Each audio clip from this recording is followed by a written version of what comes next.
అనకాపల్లి గావరపాలెంకు చెందిన లాస్య రజేష్ వాళ్ళ 5వ రోజు వేడుక జరిగింది. ఆచారం ప్రకారం మేనమామ తరఫున వేడుక చేసి కానుక అందించాలి. కానీ 2020లో పెంటకోట కిరణ్ కరెంట్ షాక్తో మృతి చెందాడు. లాస్యకు మేనమామ లేని లేటు కనబడకుండా లాస్య తల్లి మాధవి సిలికాన్ ఆర్ట్స్తో తన తమ్ముడి రూపంతో విగ్రహాన్ని ముంబైలో తయారు చేయించి తెప్పించడంతో విగ్రహాన్ని చూసి బంధువులందరూ ఆశ్చర్యపోయారు.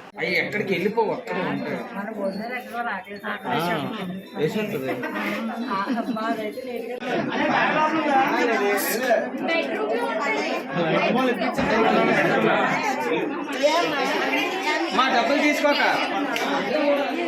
బంగారం మిగిలిపోయింది అడ్డం కాబట్టి అనకాపల్లి తమ్ముడు కరెంట్ షాక్ వల్ల చనిపోయాడు. పాప మెచ్యూర్ అయింది.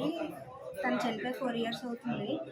తను ప్రతిదీ కూడా పాపకి నేనే చేస్తాను, మెచ్యూర్ ఫంక్షన్ అంతా నేనే చేస్తాను, లాస్ట్ మాకి ప్రతి రూపాయి నేనే ఖర్చు పెడతాను, బంగారం అంతా కొంటానని చాలా చెప్పాడు.